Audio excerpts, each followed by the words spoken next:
10 വർഷം വരെ തടവ് ലഭിക്കാവുന്ന കുറ്റമാണ്.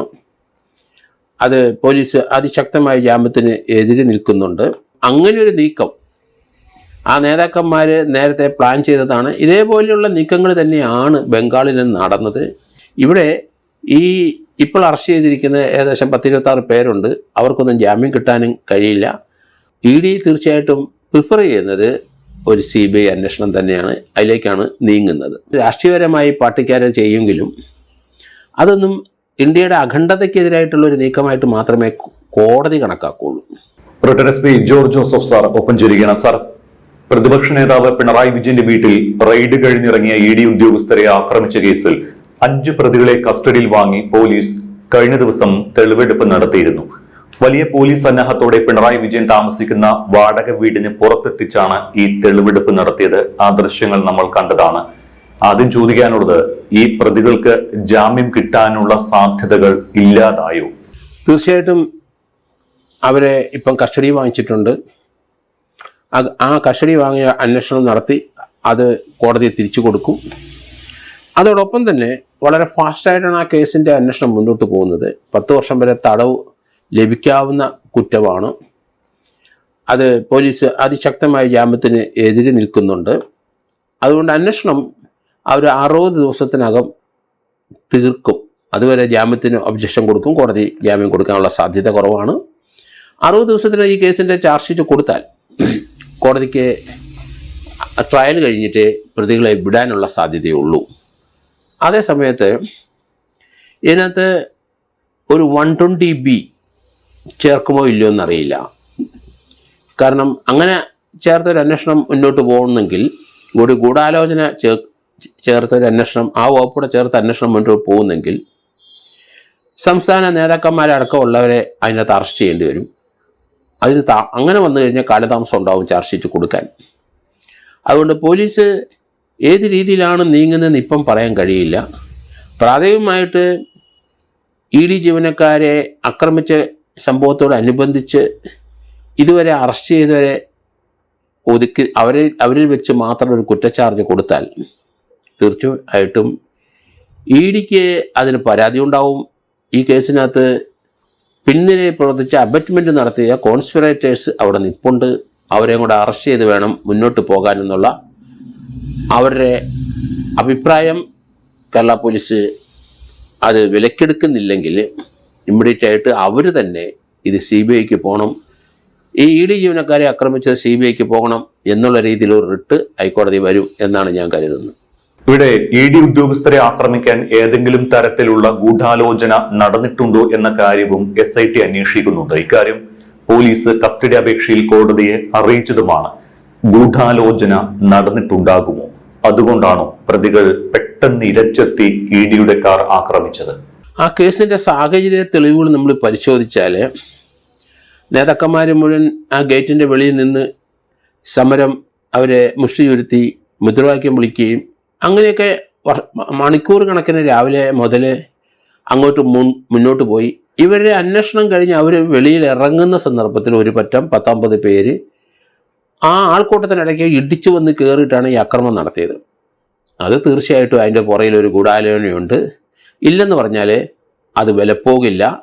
കാരണം അങ്ങനെയൊരു നീക്കം ആ നേതാക്കന്മാർ നേരത്തെ പ്ലാൻ ചെയ്തതാണ്. ഇതേപോലെയുള്ള നീക്കങ്ങൾ തന്നെയാണ് ബംഗാളിൽ നടന്നത്. അവിടെ ആ ഒരു രാഷ്ട്രീയ പാർട്ടിയുടെ തൃണമൂൽ കോൺഗ്രസിൻ്റെ പതനത്തിലേക്ക് അത് വഴിവലിച്ചു. അത് തന്നെ അതിനകത്ത് അറസ്റ്റ് ചെയ്തവരുടെയൊക്കെ ഇന്നും ജയിലിൽ തന്നെയാണ് കഴിയുന്നത്. ഇവിടെ ഇപ്പോൾ അറസ്റ്റ് ചെയ്തിരിക്കുന്ന ഏകദേശം 10-26 പേരുണ്ട്. അവർക്കൊന്നും ജാമ്യം കിട്ടാനും കഴിയില്ല.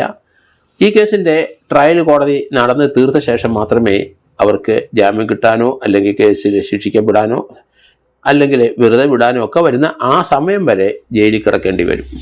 ഇവിടെ ശ്രദ്ധിക്കേണ്ട മറ്റൊരു കാര്യം, മാസപ്പടി കേസിൽ അതിന്റെ അന്വേഷണം നേരിട്ട് മേൽനോട്ടം വഹിക്കാനെത്തിയ എൻഫോഴ്സ്മെന്റ് ഡയറക്ടർ രാഹുൽ നവീൻ തന്നെയാണ് ഈ കേസും നേരിട്ട് വിലയിരുത്തുന്നത്. CPM നേതാക്കളും പ്രതിപട്ടികയിലേക്ക് വരാനുള്ള സാധ്യത കാണുന്നുണ്ടോ? അവരിലേക്ക് തന്നെ വരും എന്നാണ് കരുതുന്നത്. കാരണം അത് ED അത് ഒരിക്കലും ലൈറ്റായിട്ട് ഇത് കാണില്ല. ബംഗാളിലെ പല നേതാക്കന്മാരും അറസ്റ്റിലായി റിമാൻഡിൽ കിടക്കുകയാണ്. കാര്യം രാജ്യത്തെ ഏറ്റവും വലിയ 2-3 അന്വേഷണ ഏജൻസിയുടെ ഉദ്യോഗസ്ഥന്മാരെയാണ് അറസ്റ്റ് ചെയ്തത്, ഉദ്യോഗസ്ഥന്മാരെയാണ് ആക്രമിച്ചത്. അതെന്തായാലും ആ നീക്കം ബംഗാളിൽ നടന്നത് അതിൻ്റെ പ്രതിഫലനം അവിടെ ഉണ്ടായി, കേരളത്തിലും അത് തന്നെ സംഭവിച്ചു. അതുകൊണ്ട് അതിൻ്റെ അകത്ത് ഉൾപ്പെട്ടവരെ തീർച്ചയായിട്ടും അത് എത്ര ഉന്നത ആരായാലും ശരി അവരെ കേരള പോലീസ് അറസ്റ്റ് ചെയ്യുന്നതാണ് നല്ലത്. ഇല്ലെന്നുണ്ടെങ്കിൽ അന്വേഷണം ഇവിടുന്ന് മാറ്റി CBIക്കോ അല്ലെങ്കിൽ ഒരു പരിധി കഴിഞ്ഞാൽ NIAക്കോ പോയി കഴിഞ്ഞാൽ തീർച്ചയായിട്ടും ഈ സംസ്ഥാന നേതാക്കന്മാരെല്ലാം ഇതിൻ്റെ പിന്നിലുണ്ട് എന്ന് അവിടുത്തെ ദൃശ്യത്തിൽ നിന്ന് നമുക്ക് മനസ്സിലാവും. അതുകൊണ്ട് അവർ അറസ്റ്റിലേക്ക് തന്നെ പോകും എന്നാണ് ഞാൻ കരുതുന്നത്. ഈ ED ഉദ്യോഗസ്ഥർക്ക് നേരെയുണ്ടായ ആക്രമണം ഫെഡറലിസത്തിന് എതിരാണ്, അന്വേഷണം CBIക്ക് വിടണമെന്നാവശ്യപ്പെട്ട് കണ്ണൂർ സ്വദേശിയായ ഒരു അഭിഭാഷകൻ ഹൈക്കോടതിയിൽ ഹർജി നൽകിയിട്ടുണ്ട്. ഇതിൽ സർക്കാരിനോട് കഴിഞ്ഞ ദിവസം ഹൈക്കോടതി വിശദീകരണം തേടുകയും ചെയ്തു. CBI അന്വേഷണം വരാനുള്ള സാധ്യതയുണ്ടോ ഈ കേസിൽ? അതാ പറഞ്ഞ അങ്ങനെ ഒരാൾ ഇപ്പോൾ ഹൈക്കോടതിയിൽ ഒരു പരാതി കൊടുത്തിട്ടുണ്ട്, CBI അന്വേഷണം വേണം. അതേസമയത്ത് ആ പരാതിക്കൊപ്പം EDയുടെ കക്ഷി ചേരും. EDക്ക് ഇതൊരു CBI അന്വേഷണത്തിലേക്ക് കൊണ്ടുപോകണം എന്ന് തന്നെ ഹൈക്കോടതി പറയും. അത് ഒഴിവാക്കാൻ കഴിയില്ല. കാരണം അത് വെറുതെ പറയുന്നതല്ല, ഇവരെ ആക്രമിച്ചതാണ്, ഇവരെ ബ്രൂട്ടലായിട്ട് ആക്രമിക്കുകയും ഇവരെ വാഹനം തല്ലിത്തകർക്കുകയും അന്വേഷണ ഏജൻസിയുടെ EDയുടെ അന്വേഷണം തടസ്സപ്പെടുത്തുകയും ചെയ്തതാണ്. അതുകൊണ്ട് ED തീർച്ചയായിട്ടും പ്രിഫർ ചെയ്യുന്നത് ഒരു CBI അന്വേഷണം തന്നെയാണ്, അതിലേക്കാണ് നീങ്ങുന്നത്. എന്തായാലും ഈ കേസിൽ ഇതുവരെ 46 പ്രതികളെയാണ് തിരിച്ചറിഞ്ഞത്. ഇതിൽ 26 പേരെ അറസ്റ്റ് ചെയ്തു. ബാക്കിയുള്ളവരെ പെട്ടെന്ന് അറസ്റ്റ് ചെയ്യാനുള്ള ഊർജിത ശ്രമം പോലീസ് നടത്തിക്കൊണ്ടിരിക്കുകയും ചെയ്യുകയാണ്. നമ്മൾ നേരത്തെ പറഞ്ഞതുപോലെ പ്രതികളെ കാത്തിരിക്കുന്നത് തീഹാർ ആയിരിക്കുമോ, തീഹാർ ജയിൽ? അല്ല, എനിക്കൊരു സംശയം അതുകൊണ്ടാണ്. ഫെമയുടെ കാര്യം ഇതിനകത്ത് വന്നു കഴിഞ്ഞു എന്നാണ് ഞാൻ മനസ്സിലാക്കിയത്. അതുകൊണ്ട് ഫെമയുടെ ഒരു ഇടപാട് ട്രാൻസാക്ഷൻ ഡിജിറ്റലായിട്ട് നമുക്ക് കണ്ടെത്താൻ പറ്റും. അതെല്ലാം അവർ കണ്ടെത്തി കഴിഞ്ഞിട്ടുണ്ടെങ്കിൽ കാര്യങ്ങൾ കൈവിട്ട് പോയി എന്ന് തന്നെ വരും. NIAയിലോട്ട് കേസ് പോകേണ്ടി വരും എന്ന് തന്നെയാണ് ഞാൻ കരുതുന്നത്. EDയെ ആക്രമിച്ച പ്രതികൾ അപ്പോൾ കുറെ കാലം ജയിലിൽ കിടക്കേണ്ടി വരുമല്ലോ. ഇതപ്പോൾ മറ്റുള്ള പാർട്ടി അണികൾക്കും ഒരു മുന്നറിയിപ്പല്ലേ?